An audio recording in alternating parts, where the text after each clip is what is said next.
ಶ್ರೀರಾಮುಲು ಅವರಿಗೆ ಡಿಸಿಎಂ ಸ್ಥಾನದ ಮೇಲೆ ಕಣ್ಣು. ನಿನ್ನೆ ಸಂಜೆ ಶ್ರೀರಾಮುಲು ದೆಹಲಿಗೆ ಹೋದ್ರು. Breaking news.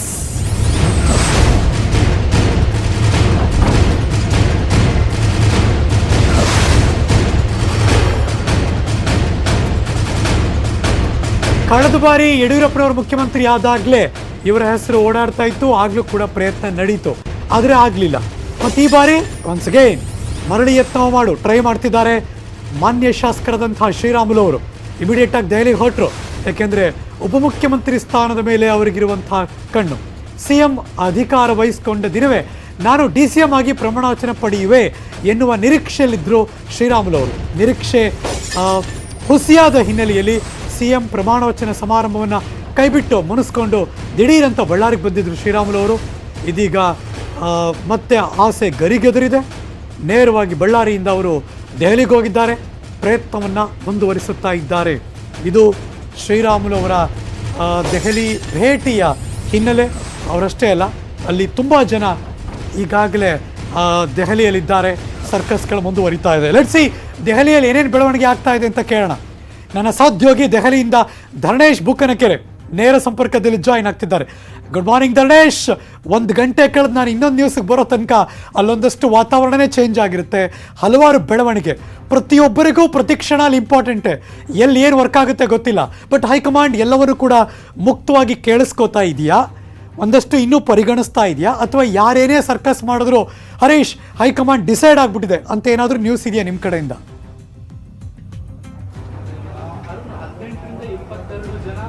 ಹರೀಶ್, ಆಕ್ಚುಲಿ ಮುಖ್ಯಮಂತ್ರಿ ಬಸವರಾಜ ಬೊಮ್ಮಾಯಿ ಅವರ ಮೇಲೆ ಒತ್ತಡ ಹೆಚ್ಚಾಗ್ತಾನೆ ಇದೆ. ಒಂದು ಕಡೆ ಸಚಿವಾಕಾಂಕ್ಷಿಗಳ ಒತ್ತಡ, ಇನ್ನೊಂದು ಕಡೆ ಯಡಿಯೂರಪ್ಪನವರ ಕಡೆಯಿಂದ ಒತ್ತಡ, ವಲಸೆ ಬಂದಿರೋರು ಒತ್ತಡ, ಹಿರಿಯರ ಒತ್ತಡ, ಹೊಸಬ್ರು ಒತ್ತಡ, ಹೀಗೆ ಬೇರೆ ಬೇರೆ ರೀತಿಯ ಒತ್ತಡ ಅವ್ರಿಗೆ ಹೆಚ್ಚಾಗ್ತಾನೆ ಇದೆ. ಅದೇ ಕಾರಣಕ್ಕೋಸ್ಕರ ಅವರು JP ನಡ್ಡಾ ಭೇಟಿಗೆ ಸಮಯಾವಕಾಶವನ್ನು ಕೇಳಿದರು. ಆಕ್ಚುಲಿ ಮಂಗಳವಾರ ಭೇಟಿ ಆಗೋದು ಅಂತಿದ್ದದನ್ನ ಅವರು ನಿನ್ನೆ ರಾತ್ರಿನೇ ಭೇಟಿಯಾಗುವ ಪ್ರಯತ್ನವನ್ನು ಪಟ್ಟರು. ಆ ಸಮಯಾವಕಾಶವನ್ನು ಕೇಳಿದರು. ಅದೇ ಕಾರಣಕ್ಕೋಸ್ಕರ ನಿನ್ನೆ ರಾತ್ರಿ ದಿಢೀರನೆ ದೆಹಲಿಗೆ ಬಂದಿದ್ರು.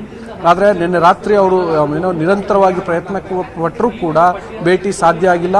ಇವತ್ತು ಬೆಳಿಗ್ಗೆ ಭೇಟಿ ಆಗ್ತಾರೆ ಅಂತ ಹೇಳಲಾಗ್ತಾ ಇತ್ತು. ಆದರೆ ಈಗ ಬರ್ತಿರುವ ಮಾಹಿತಿಯ ಪ್ರಕಾರ ಈಗ ಕೂಡ ಭೇಟಿ ಆಗ್ತಿಲ್ಲ. ಸಂಜೆ ಅವರು JP ನಡ್ಡಾ ಅವ್ರನ್ನ ಭೇಟಿ ಮಾಡುವ ಸಾಧ್ಯತೆಗಳಿದೆ.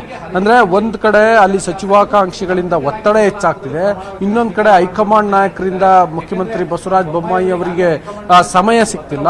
ಇದರಿಂದ ಇಕ್ಕಟ್ಟಿಗೆ ಸಿಲುಕಿದ್ದಾರೆ. ಇದಲ್ಲದೆ ಬೇರೆ ಈಗ ಫಾರ್ ಎಕ್ಸಾಂಪಲ್ ಅರವಿಂದ್ ಬೆಲ್ಲದವರು ನಿರಂತರವಾಗಿ ದೆಹಲಿಯಲ್ಲೇ ಇದ್ದುಕೊಂಡು ಹೈಕಮಾಂಡ್ ಮೇಲೆ ಮತ್ತು ಮುಖ್ಯಮಂತ್ರಿ ಮೇಲೆ ಒತ್ತಡ ಇರುವ ಪ್ರಯತ್ನವನ್ನು ಮಾಡ್ತಿದ್ದಾರೆ. ಶ್ರೀರಾಮುಲು ಅವರು ತಮಗೆ ಡಿಸಿಎಂ ಸ್ಥಾನವನ್ನೇ ಬೇಕು ಅನ್ನುವ ಕಾರಣಕ್ಕೋಸ್ಕರ ಈಗ ಅವರು ದೆಹಲಿಗೆ ಬಂದಿದ್ದಾರೆ. ಕಳೆದ ಬಾರಿ ಕೂಡ ಅವರು ದೆಹಲಿಗೆ ಬಂದು ಬಹಳ ರಹಸ್ಯವಾಗಿ ಕಾರ್ಯಾಚರಣೆಯನ್ನು ನಡೆಸಿ ಹೈಕಮಾಂಡ್ ನಾಯಕರನ್ನ ಭೇಟಿ ಮಾಡಿ ಡಿಸಿಎಂ ಆಗಲೇಬೇಕು, ನೀವು ಕೊಟ್ಟ ಭರವಸೆಯನ್ನ ಈಡೇರಿಸಲೇಬೇಕು ಅನ್ನುವಂಥ ಒತ್ತಡವನ್ನು ಏರ್ತಿದ್ರು. ಅಥವಾ ಹೈಕಮಾಂಡ್ ನಾಯಕರಾಗಿರುವ ಕಾರಣಕ್ಕೋಸ್ಕರ ಅವ್ರ ಬಳಿ ಮನವಿಯನ್ನ ಮಾಡ್ತಾ ಇದ್ರು. ಈಗ ಮತ್ತೆ ಅದೇ ರೀತಿಯ ರಹಸ್ಯ ಕಾರ್ಯಾಚರಣೆಯನ್ನು ಶ್ರೀರಾಮುಲು ಮಾಡ್ತಿದ್ದಾರೆ.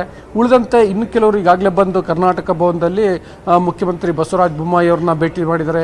ಸುನೀಲ್ ವಲ್ಯಾಪುರ, ರಾಜುಗೌಡ, ಸತೀಶ್ ರೆಡ್ಡಿ, ಈಗ ಇತ್ತೀಚೆಗೆ ಈಗಷ್ಟೇ ಮಾಜಿ ಉಪಮುಖ್ಯಮಂತ್ರಿ DCM ಆಗಿದ್ದಂತಹ ಲಕ್ಷ್ಮಣ್ ಸವದಿ ಕೂಡ ಬಂದಿದ್ದಾರೆ. ಸೊ ಇವರು ಎಲ್ಲರೂ ಮುಖ್ಯಮಂತ್ರಿಗಳನ್ನ ಭೇಟಿ ಮಾಡಿ ತಮಗೂ ಸಚಿವ ಸ್ಥಾನವನ್ನು ಕೊಡಬೇಕು, ಸಂಪುಟದಲ್ಲಿ ನಮಗೂ ಅವಕಾಶವನ್ನು ಕೊಡಬೇಕು ಅನ್ನುವಂಥ ಮನವಿಯನ್ನ ಮಾಡ್ತಿದ್ದಾರೆ. ನಾನು ಅದಕ್ಕೆ ಹೇಳಿದ್ದು, ಒಂದ್ ಕಡೆ ಮುಖ್ಯಮಂತ್ರಿ ಬಸವರಾಜ ಬೊಮ್ಮಾಯಿ ಮೇಲೆ ಒತ್ತಡ ಹೆಚ್ಚಾಗ್ತಿದೆ, ಇನ್ನೊಂದು ತಾವೇ ಸ್ವತಃ ಹೈಕಮಾಂಡ್ ನ ಭೇಟಿ ಮಾಡೋಕೆ ಪ್ರಯತ್ನ ಪಡ್ತಿದ್ದಾರೆ. ಬಟ್ ಚಾನ್ಸ್ ಸಿಕ್ಕಿದ್ಯಾ ಭೇಟಿ ಮಾಡೋದಕ್ಕೆ, ಅಥವಾ ಇನ್ನೂ ಪ್ರಯತ್ನಗಳು ಮುಂದುವರಿತಾನೆ ಇದೆಯಾ?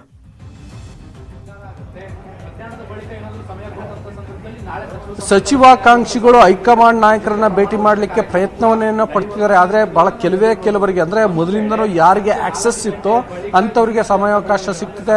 ಈಗ ನಾನು ಹೇಳಿದೆ ರಾಮುಲು ರಹಸ್ಯ ಕಾರ್ಯಾಚರಣೆಯನ್ನು ನಡೆಸ್ತಿದ್ದಾರೆ ಅಂತ. ಮತ್ತು ಅದೇ ರೀತಿ ಅರವಿಂದ್ ಬೆಲ್ಲ ದೆಹಲಿಯಲ್ಲೇ ಠಿಕಾಣಿ ಹೂಡಿ ಈಗ ಅವರು BL ಸಂತೋಷ್, ಅರುಣ್ ಸಿಂಗ್ ಮತ್ತಿತರನ್ನ ಈಗಾಗಲೇ ಒಂದು ರೌಂಡ್ ಭೇಟಿ ಆಗೋಗಿದ್ದಾರೆ. ಆದರೆ ಈಗ ಉಳಿದಂತೆ ಕೆಲವರು, ಈಗ ನಾನು ರಾಜುಗೌಡ, ಸತೀಶ್ ರೆಡ್ಡಿ ಇವರೆಲ್ಲರೂ ಕೂಡ ಈ ಕ್ಷಣದವರೆಗೂ ಪ್ರಯತ್ನವನ್ನು ಮಾಡ್ತಾನೆ ಇದ್ದಾರೆ. ಹೈಕಮಾಂಡ್ ನಾಯಕರಾದಂತಹ JP ನಡ್ಡಾ, BL ಸಂತೋಷ್, ಅರುಣ್ ಸಿಂಗ್ ರಾಜ್ಯ BJP ಉಸ್ತುವಾರಿ ಇವರೆಲ್ಲರನ್ನ ಭೇಟಿ ಮಾಡಲಿಕ್ಕೆ ಪ್ರಯತ್ನವನ್ನ ಮಾಡ್ತಿದ್ದಾರೆ.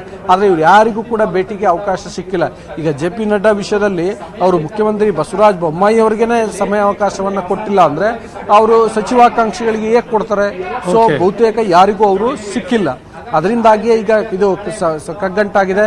ನೀವು ಹೇಳ್ತಿದ್ದಂಗೆ ಗಂಟೆಗೆ ಒಂದೊಂದು ಬೆಳವಣಿಗೆಗಳು ಆಗ್ತಿದ್ದಾವೆ, ಬೇರೆ ಬೇರೆ ರೀತಿಯ ಸ್ವರೂಪವನ್ನು ಪಡ್ಕೊಳ್ತಿದೆ ಈ ಸಚಿವ ಸಂಪುಟ ವಿಸ್ತರಣೆಯ ಕಸರತ್ತು. ಸೊ ಇದು ಇನ್ನಷ್ಟು ತಡ ಆದ್ರೆ ಮತ್ತಷ್ಟು ಕಗ್ಗಂಟಾಗುವ ಸಾಧ್ಯತೆಗಳು ಇದ್ದೇ ಇವೆ. ಇನ್ನೂ ಹಲವಾರು ಬೆಳವಣಿಗೆಗಳು ಆಗ್ತಾ ಇರುತ್ತೆ. But hold